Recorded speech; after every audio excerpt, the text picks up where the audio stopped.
Γεια σας, για ακόμα μια φορά είμαστε εδώ στο κανάλι της Promo Lyrics στο YouTube και σήμερα έχουμε τη χαρά να φιλοξενούμε τον μουσικό, τραγουδιστή και στιχουργό Στέριο Ρεπ. Στέριο, καλώς όρισες εδώ στο πλατό της Promo Lyrics. Καλώς σας βρήκα, παιδιά. Μεγάλη μου τιμή και χαίρομαι που βρίσκομαι ανάμεσα σε νέα παιδιά που κάνουν αυτό που κάνετε εσείς. Ευχαριστούμε πολύ. Ευχαριστούμε που είσαι και μαζί μας σήμερα. Θέλω να μας πεις ένα-δυο λόγια για σένα. Ένα-δυο λόγια. Μπορώ άραγε. Προσπαθήσω. Ένα-δυο λόγια. Γεννήθηκα μεγάλος εδώ πέρα. Μουσικά αφήνματα είχα πολύ μικρό παιδί. Άκουγα συνέχεια μουσική. Δηλαδή από ό,τι να θυμάμαι τον εαυτό μου, άκουγα μουσική απλά, χωρίς να ξέρω ότι δεν το φανταζόμουν καθόλου ότι θα ακολουθήσω αυτό. Βασικά, όπως όλα τα αγόρια στην ηλικία μου, κολλημένος με την μπάλα, αλλά σε κάποια ηλικία που τραυμάτισα και τα δύο πόδια μου και κατά τύχη έγινε μια επαφή. Μου άρεσε πάρα πολύ αυτό το που έβλεπα έτσι και με εξητάρισε τόσο πολύ που λέω θέλω να το κάνω. Έτσι. Θέλω να το κάνω, έτσι. Πώς ξεκίνησες να ασχολείσαι με το τραγούδι? Ξεκίνησα μετά από 1002 παρακάλια, γιατί είχα προβλήματα με την οικογένεια.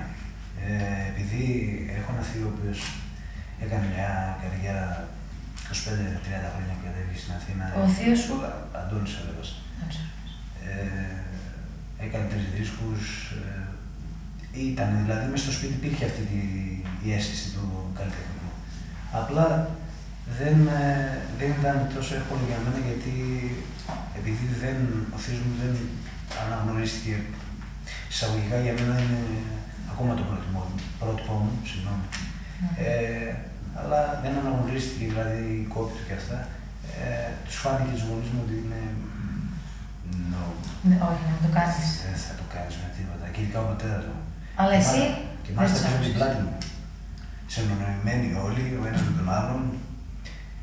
Και ώσπου με απήδησα κάποια στιγμή και μου είπαν πάνε γιατί δεν πρόκειται να υπάρχει. Και μου βρήκαν μάλιστα και την πρώτη δουλειά. Ο θείος μου την βρήκε την πρώτη δουλειά. Στον Ακρίτα. Στον Ακρίτα. Εκεί έκανες δηλαδή το ξεκίνημά σου. 2 χρόνια, ναι, 2 χρόνια. Και όποτε περνάω και το βλέπω αυτό το μαγαζί έτσι που το γκρεμίσαν τώρα, δεν στεναχωρεί πάρα πολύ. Λοιπόν, να ξέρεις το δικό μου αγαπημένο τραγούδι σου είναι το Χαμογέλα. Αισιόδοξο. Έχεις να μας πεις 2 πράγματα γι' αυτό? Όπως επίσης έχεις και πολλά. Το συγγνώμη, το μια χαρά δεν περνάω, τρελάθηκα, εγώ να είμαι καλά. Βασικά αυτό έχει μια πάρα πολύ ωραία ιστορία. Είναι γραμμένο για τη γυναίκα μου. Είναι δώρο για τη γυναίκα μου. Το έκανα δώρο στη γυναίκα μου και το έγραψα μέσα σε 5 λεπτά. Είτε το πιστεύετε είτε όχι. Σκεφτόμουν το απόγευμα τι να της πάρω, και ήμασταν ακόμα στις αρχές, τώρα είμαστε μαζί κοντά στα 6 χρόνια το λέμε. Και έλεγα θέλω να πάρω κάτι ξεχωριστό, θέλω να είμαι αυτός ο τύπος λίγο πιο ξεχωριστός, ο ιδιαίτερος και αυτά. Τελικά πετάχτηκε η ιδέα έτσι από το πουθενά και έγραψα το τραγούδι. Και λέω αυτό είναι το δώρο για τα γενέθλιά σου. Και βγήκε, κυκλοφόρησε και όπου πήγα σε όποια επαρχία έχω πάει, αυτό το τραγούδι και να μην το ξέρουν, όταν το ακούνε, τους αρέσει πάρα πολύ. Δεν ξέρω, έχει απήχηση στον κόσμο. Έχει κάτι ξεχωριστό που έκανε τον κόσμο να το αγαπήσει. Δεν είναι κάτι, να σου πω, ιδιαίτερα διανοητικά, δηλαδή να σε βάλει σε διαδικασία σκέψης, πνεύματος. Δηλαδή η εποχή προς τα εκεί μας οδηγεί και οι καλλιτέχνες. Πρέπει να είναι οι πρώτοι που πρέπει να το σμπρώχνουν αυτό το θέμα προς τα εκεί, αλλά πιστεύω ότι χρειάζεται την άλλη πλευρά εντελώς. Δηλαδή της χαλάρωσης, λίγο της διασκέδασης, λίγο του να ξεδώσω, λίγο το άλλο. Ισχύει. Και τα δύο μαζί. Ναι, είναι έτσι. Έχεις γράψει τραγούδια για γνωστούς καλλιτέχνες, έτσι, της showbiz, Μακρύ, Μπουρκά, Χριστίνα Κολέτσα. Πες μου αν θέλεις και άλλα ονόματα που μου ξεφεύγουν. Μιλά, Δημήτρη Σχοίδη, στην ουσία και ανθρώπους οι οποίοι είναι γνωστοί πάρα πολύ στις επαρχίες, αλλά αξίζουν τον κόπο, βέβαια, έτσι. Την Άντζελα την Περιστέρη, που δεν την ξέρει πάρα πολλοί κόσμος εδώ πέρα στην Ελλάδα, αλλά στην Αλβανία είναι μία από τις διασημότερες τραγουδίστριες. Και εγώ δεν έχω προσφέρει. Αυτά, πολύ καλή τραγουδίστρια. Πολλές συνεργασίες βασικά. Στα 4 χρόνια που ήμουν στη Θεσσαλονίκη, στο στούντιο στην BB Label που είχαμε κάνει αυτή την εταιρεία, συνεργάζεται με αρκετούς. Γύρω στα 50 τραγούδια. Με πολλά ονόματα δηλαδή έχει συνεργαστεί. Γύρω στα 50 τραγούδια. Αν θυμάμαι καλά, γιατί ξεχνάω τελευταία. Πάνω κάτω. Εκεί. Ξέρεις κάποιο μουσικό όργανο? Δεν ξέρω τίποτα σε εισαγωγικά όπως το μαθαίνουν, όπως θα έπρεπε να το μάθει κανείς. Και θα ήθελα να μείνω λίγο σε αυτό το σημείο, γιατί αν θέλεις να κάνεις κάτι, κάνε το σωστά. Το μετανιώνω κάθε μέρα αυτό το πράγμα. Οι παλαιότεροι και ήμασταν λίγο κάτι μας κάτσε, παιδί. Και ρωτούσα το φίλο μου, δείξε μου 3 ακόρντα, ξέρω εγώ. Μου αργόντουσαν μουσικές στο κεφάλι, δείξε μου 3 ακόρντα. Μάθαινε 3 ακόρντα από το πιάνο. Έβρισκα τον ξάδερφό μου, μάθαινε 3 ακόρντα από κιθάρα. Και κάπως έτσι έγινε όλη η ιστορία και άρχισα να γράφω. Πάρα πολύ ωραία. Έχεις παρακολουθήσει κάποια μαθήματα φωνητικής? Τίποτα απολύτως. Τίποτα. Δεν έχω καμία σχέση με τη μουσική, όπως θα έπρεπε να έχει. Και πάλι σου λέω μεταξύ σοβαρού και αστείου. Όταν ξεκινάει ένα παιδί και βλέπουμε ότι έχει θύματα, και μιλάω για την οικογένεια του, τον πατέρα και τη μητέρα, θα πρέπει να του δώσουν τη βάση. Αν δεν θέλει να το ακολουθήσει αργότερα, καλό θα του κάνει. Στην ουσία, μάθε τεχνικές που λένε, καλό θα του κάνει και εγώ δεν θα το κάνει. Πιστεύω ότι αυτός είναι ο σωστός τρόπος, δηλαδή να μάθει από την αρχή σωστά. Στέριο, υπάρχει κάποιος τραγουδιστής με τον οποίο θα ήθελες να συνεργαστείς?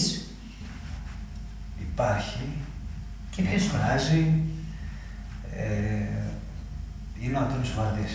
Ναι, που έχει φύγει. Βασικά δεν έχει φύγει, γιατί πιστεύω ότι οι άνθρωποι δεν φεύγουν. Δεν φεύγουν γιατί τα τραγούδια του τραγουδιούνται και θα τραγουδιούνται, δεν πρόκειται να ξεχάσουν. Μπορεί να έκανε λίγες δισκογραφίες σε σχέση με άλλους καλλιτέχνες της ηλικίας του. Έδωσε όμως και πολλά τραγούδια σε άλλους καλλιτέχνες, πολύ γνωστά. Πάρα πολλά τραγούδια που γίνανε γνωστά. Ο ίδιος πιστεύω ότι είχε ένα λίγο πιο μη εμπορικό στυλ. Αυτό τον καιρό ετοιμάζεις κάτι καινούριο? Ετοιμάζω εμφανίσεις, τραγούδι. Συνέχεια ετοιμάζω. Συνέχεια είμαι στο στούντιο, συνέχεια είμαι σε. Πώς να το πω, ότι μπορώ να επηρεαστώ και μαζί σου τώρα που κάνω μια κουβέντα από μία λέξη. Δηλαδή, έχω γράψει τραγούδια με τέτοιο τρόπο. Δηλαδή, μπορεί να γράψει ένα τραγούδι για μένα. Σε διαδικασία για σένα να γράψω, γιατί όχι. Αλλά, γιατί όχι. Απλά στην κουβέντα που κάνουμε μπορώ να πιάσω μια λέξη που έχεις πει και να γυρίσει ολόκληρη ιστορία στο κεφάλι μου και να γραφτεί το τραγούδι. Τώρα πέρα από το τραγούδι εμφανίσεις καινούριες, 8 Δεκεμβρίου θα έχουμε τη χαρά να συνεργαστώ με πολύ καλά μου φιλαράκια. Με τον Γιάννη του Χαρισιάδη, ο οποίος είναι επιχειρηματίας του μαγαζιού, το οποίο θα λέγεται Velvet. Velvet, ναι. Πολύ ωραίο. Και θα είναι ακριβώς πάνω από το Public. Πάνω από το Public. Ακριβώς πάνω από το Public. Πέμπτη Παρασκευή Σαββάτο σίγουρα. Και η έναρξη θα γίνει 8 Δεκεμβρίου, σε 2 εβδομάδες περίπου δηλαδή. Είμαστε σε διαδικασία προετοιμασίας, αλλά επειδή είμαστε πολύ καλή ομάδα και έχουμε και καλή χημεία, βασικά με το Γιώργο τον Καρίδη συνεργάζομαι, ο οποίος θα είναι και ο Γιώργος ο Καντήρης, λοιπόν. Ο οποίος θα είναι ο μαέστρος και δεν μπορώ να μην τον αναφέρω γιατί είναι. Καλά κάνεις και τον αναφέρεις τον Γιώργο. Είναι από τους καλύτερους, αν όχι ο καλύτερος από τους καλύτερους. Εγώ δεν μπορώ να φανώ αντικειμενικός γιατί είμαστε πολύ φίλοι. Όχι, είναι πολύ αγαπητός για μένα ο Γιώργος. Για μένα είναι ο καλύτερος που υπάρχει αυτή τη στιγμή, σαν μάεστρος εδώ στην περίοδο. Και έξω, αλλά μιλάω τώρα για αυτά. Οπότε θα έχουμε καλό χειμώνα. Μπράβο, σας εύχομαι τα καλύτερα, καλές δουλειές να έχετε.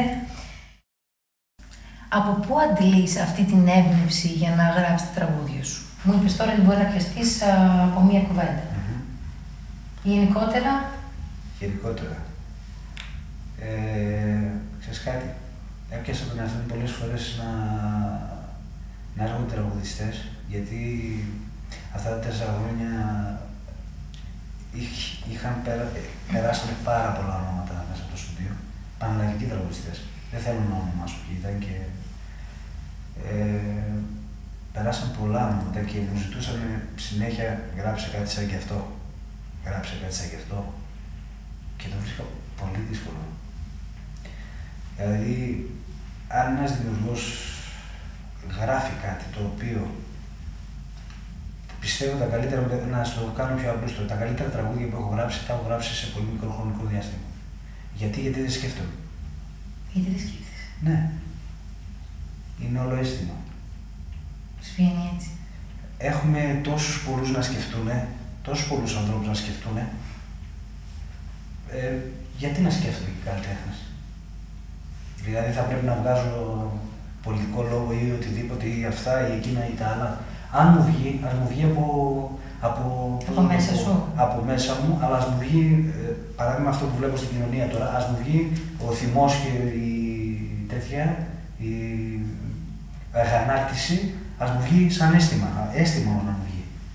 Να μην έχει κάποιος να μου πει, ξέρεις κάτι, γράψουμε κάτι σαν και αυτού του καλλιτέχνη. Αυτό το πράγμα το βρίσκα τόσο δύσκολο και σε κάποια φάση άρχισα με ταράζει πάρα πολύ, δηλαδή δεν το ήθελα καθόλου. Γιατί ίσως ήταν κάτι ξένο για σένα. Δεν έβγαινε από μέσα σου. Επειδή δεν ξέρω μουσική και επειδή δεν έχω καμία κατάρτιση, κανένα πτυχίο κολλημένο στον τοίχο, κάτι, οτιδήποτε ξέρω εγώ, δεν μπορώ μόνο να μιλήσω από την άποψη δική μου πώς θα αισθάνομαι τα πράγματα, γιατί μόνο αισθάνομαι, τίποτα, δεν έχω. Αυτές τις 3 συγχωρητίες κράτησα από την κιθάρα και το αρμόνιο και αυτό συνεχίζω να κάνω.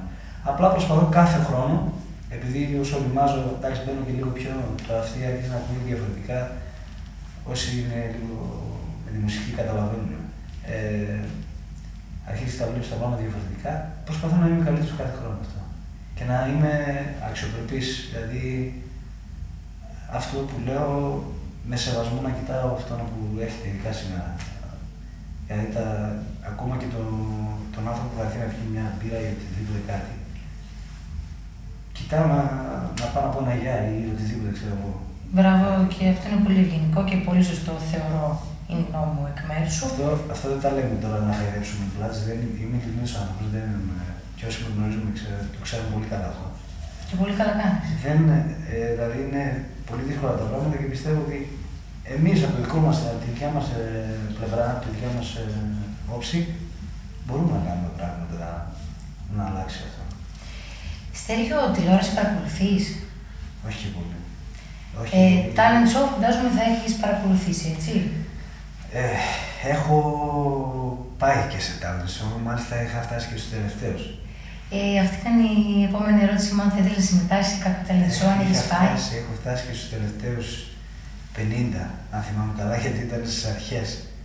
Και ήμουν στην Αθήνα σε ένα δωμάτιο, μας είχαν βάλει όλους εκεί πέρα σαν, δεν ξέρω εγώ τι, ήμασταν ξένοι μεταξύ ξένων. Προσπαθούσαμε να επικοινωνήσουμε με κάποιο τρόπο, ο άλλος είχε άγχος, γινόταν ένα χάος γενικά εκεί πέρα, ένα τέτοιο. Απλά για την εμπειρία το έκανα νομίζω τώρα. Καλά. Αλλά βέβαια, αν έρχονταν η καλή μου τύχη και μου χτυπούσε την πόρτα, δεν θα έλεγα όχι, έτσι, να είμαστε ειλικρινείς. Σε ποιο talent show έχεις πάρει μέρος? Fame Story. Στο Fame Story. Ναι. Τι λες? Στο Fame Story, ναι. Πολύ αγαπητό από το κοινό το Fame Story και βγήκαν και τραγουδιστές. Πώς να μην είναι αγαπητό, όταν βλέπεις 24 ώρες τι κάνει ο άλλος μέσα στο σπίτι, πώς πάει από εκεί, πώς πάει από εδώ, πώς πάει. Το θέμα είναι το καλύτερο, αν θες να με ρωτήσεις, είναι το καλύτερο που έχω δει μέχρι τώρα στην Ελλάδα, που είναι όλα ξενοφερτά, έτσι, το talent show. Το καλύτερο είναι το Voice. Πιστεύω. Έτσι πιστεύω γιατί είναι πιο αντικειμενικό. Αν έπρεπε να περιγράψεις τον εαυτό σου με 3 λέξεις, ποιες θα ήταν αυτές? Οξύθυμος. Οξύθυμος. Δοτικός. Αισιόδοξος.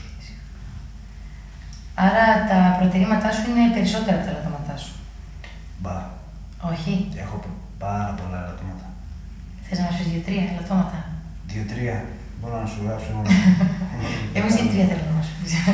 Ελαττώματα. Και το οξύθυμος, σε εισαγωγικά, είναι ελάττωμα.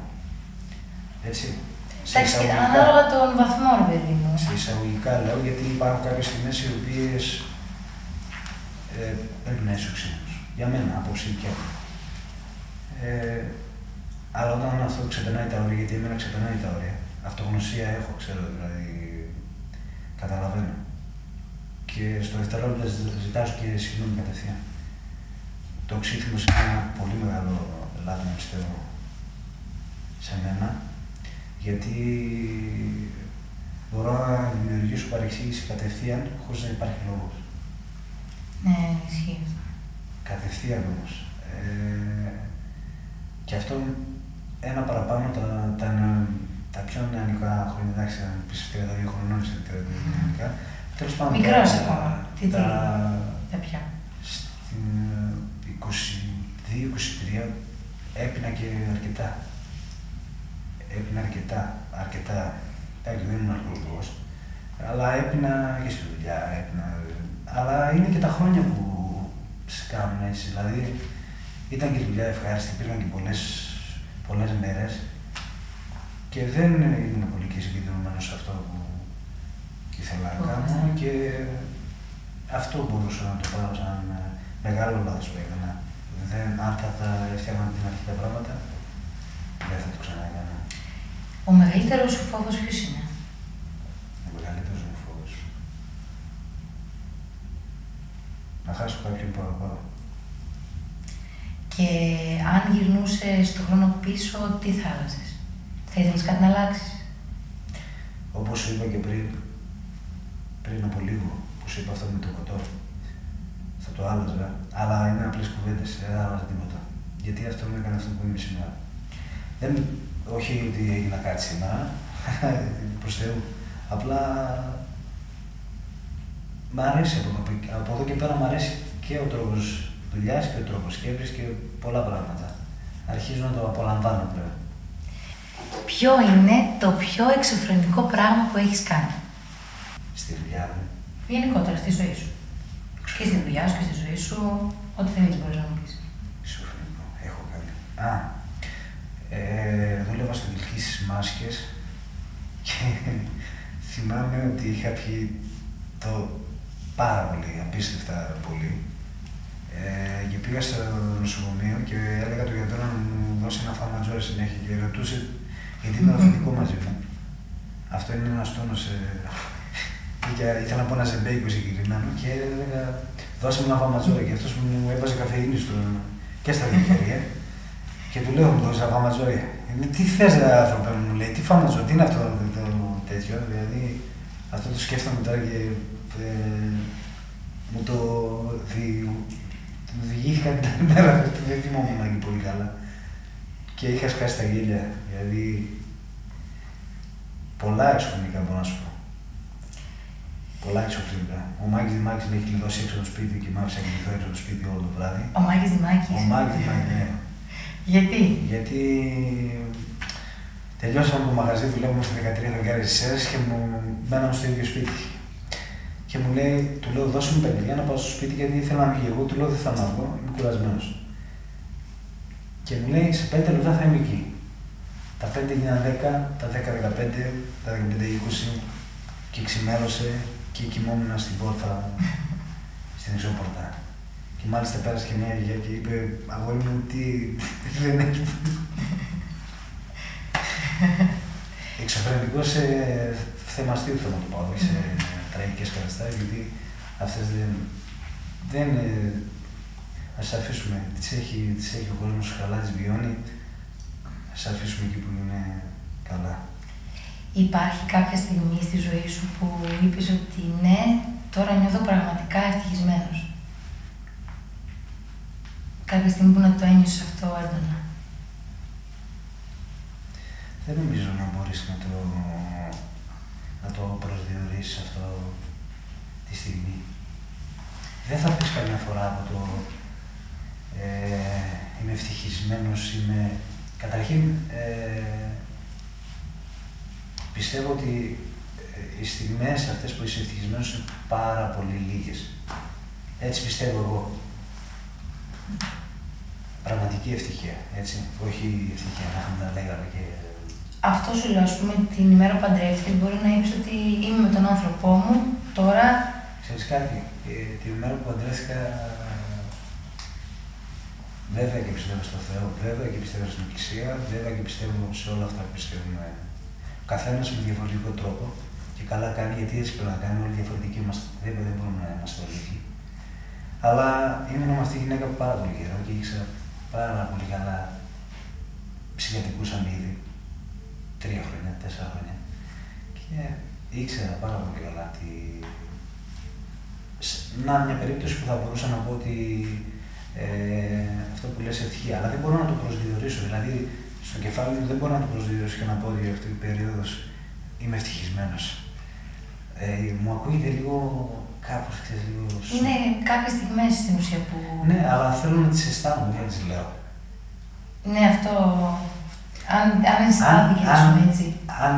Αν μια φίλη σου, για παράδειγμα, ερχόταν και την ξέρεις πολλά χρόνια, μάλλον θα καταλαβαίνεις και την ψυχολογική κιόλας όταν τη βλέπεις. Ναι. Καταλαβαίνεις ότι είναι στεναχωρημένη όταν τη βλέπεις με ένα πέρα του χαμόγελο και ξέρω εγώ τι, δεν καταλαβαίνεις ότι είναι ευτυχισμένη. Φυσικά, εννοείται. Τότε Αφού είναι φίλοι. δεν χρειάζεται να τα υπογραμμίζουμε αυτά τα πράγματα. Ωραία. Σου αρέσουν τα ταξίδια? Και αν ναι, ο αγαπημένος προορισμός ποιος είναι? Δεν μπορώ να πω ότι αν μ' αρέσουν ή όχι, γιατί δεν έχω ταξιδέψει πολύ εκτός από δουλειά. Οπότε δεν είναι ταξίδια στην ουσία. Και επειδή ο παπάς μου ήταν οδηγός στην Ιταλία, σε ταξίδευα από μικρός. Δηλαδή πήγα σε πολλά μερικές εξωτερικό. Αλλά επειδή ήταν από την μεριά της δουλειάς, δεν το βλέπα ποτέ σαν διασκέδαση. Ο παπάς με πίεζε έτσι για τη δουλειά, ξέρω εγώ, συγκεντρώσουμε που δες αυτό εδώ το πράγμα που κάνουμε, μπορεί να κάνεις αυτό. Δεν θέλω να κάνω αυτό το πράγμα. Και δεν το βλέπα ποτέ. Δεν μπορούσα να καταλάβω αν μ' αρέσει αυτό το πράγμα, γιατί το ταξίδι το εννοούμε όλοι ότι πάω διακοπές, πάω, ξέρω εγώ... Να περάσω καλά. Ναι, πάω 5 μέρες να χαλαρώσω ή πάω 5 μέρες να μην έχω επικοινωνία, να κλείσω τα κινητά, να κάνω το οτιδήποτε, ό,τι με ευχαριστεί εμένα ή τη γυναίκα μου, ξέρω εγώ. Στέλιο, στη φιλία πιστεύεις και αν ναι, τι θεωρείς ότι είναι αυτό που δένει δύο άτομα? Φιλία. Στο χώρο που είμαι, είναι πολύ δύσκολο, να σου πω την αλήθεια. Αλλά υπάρχουν μερικές αναλαμπές πολύ μεγάλες που με κάνουν να πιστεύω το αντίθετο. Ναι, υπάρχει φιλία. Μεταξύ άντρας και γυναίκας? Κοίταξε, ας ξεκινήσουμε από την αρχή, γιατί πιστεύω ότι όταν κοιτάζει ένας άντρας ή μια γυναίκα, έναν άνθρωπο, ξέρω εγώ, πρώτα εξωτερικά θα το πει, πάντα. Δηλαδή, μην είμαστε... Πάντα πρώτα κρίνεις κάποιον εξωτερικά, αν σ' αρέσει η εξωτερική εμφάνιση, πηγαίνεις, συζητάς μαζί του. Αν δεν είναι τα χνότα σας, απλά λαϊκά και ωραία, έτσι, πάει παρακάτω αυτό. Και βλέπεις πόση συνέχεια έχει. Μπορεί να έχει για πάντα, μπορεί να έχει για καθόλου, μπορεί να σταματήσει την επόμενη μέρα. Αλλά πιστεύω ότι μεταξύ άντρα και γυναίκα, αν έρχονται εξωτερικά, υπάρχει πρόβλημα. Δεν μπορεί να υπάρξει φιλία. Τότε. Μπορεί να υπάρξει μια σχέση. Αν μου αρέσει αυτό που βλέπω συνέχεια, απέναντί μου και το αντίθετο, κάποια στιγμή θα βγει στην επιφάνεια. Δεν μπορεί να το κατασκευάσει. Και υπάρχουν πολλές λυκοφιλίες τέτοιες των ελληνικών έτσι που είμαστε φίλοι. Από εδώ, φίλοι μου, αντίστοιχα. Με τι ωραίες φίλες βγαίνεις. Τι ωραίες, ξέρεις, τα έχω ακούσει πολλές φορές αυτά. Αλλά αυτό που πιστεύω είναι αυτό που σου είπα. Δηλαδή, αν σε ελπιώ άλλος εξωτερικά, κάποια στιγμή θα βγει στην επιφάνεια, νομίζω αυτό. Ποια είναι η καλύτερη συμβουλή που σου έχουν δώσει? Καλύτερη συμβουλή.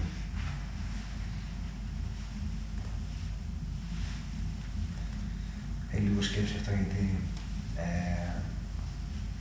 Και τι συμβουλή θα δίνεις εσύ?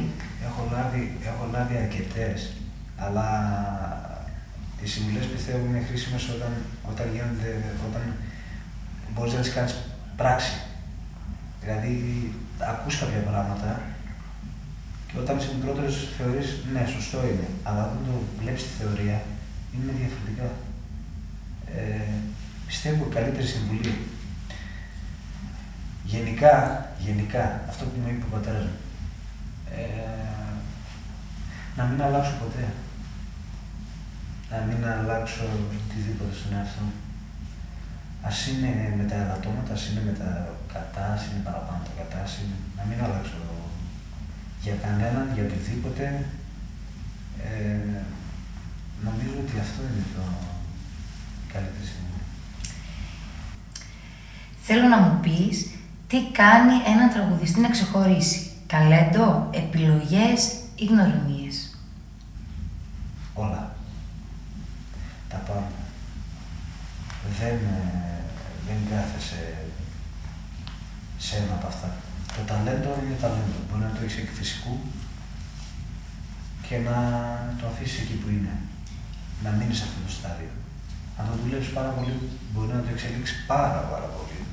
Να φτάσεις σε στάδια που δεν το πιστεύεις ποτέ. Ένα είναι αυτό με το ταλέντο. Υπάρχουν άνθρωποι οι οποίοι δεν είναι τόσο ταλαντούχοι όσοι άλλοι, αλλά έχουν δουλέψει τόσο σκληρά που γίνονται καλύτεροι ακόμα και από κάποιους ανθρώπους που έχουν φυσικό ταλέντο, αλλά δεν το έχουν δουλέψει ποτέ. Το θέμα γνωριμιών. Το θέμα γνωριμιών είναι και να μην πάμε μόνο στη δουλειά, γιατί υπάρχει παντού αυτό. Και αυτοί που λένε για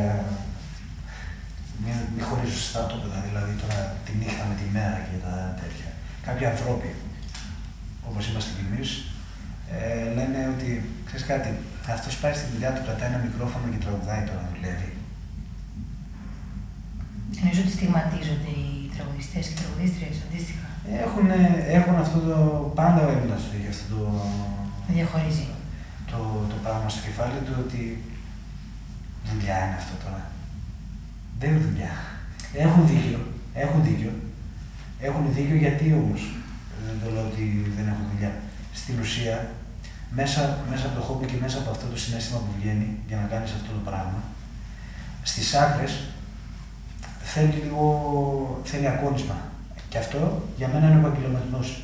Δηλαδή κάποια πράγματα πρέπει να τα βάλεις σε σειρά και να τα ακολουθείς, να τα τηρείς και να βλέπεις ότι αυτό ήταν σφάλμα, την επόμενη φορά θα το διορθώσω. Αυτό είναι επαγγελματισμός. Όχι, δεν μπορεί να μπει εδώ μέσα, ούτε εδώ μέσα, ούτε στο κεφάλι καν. Απλά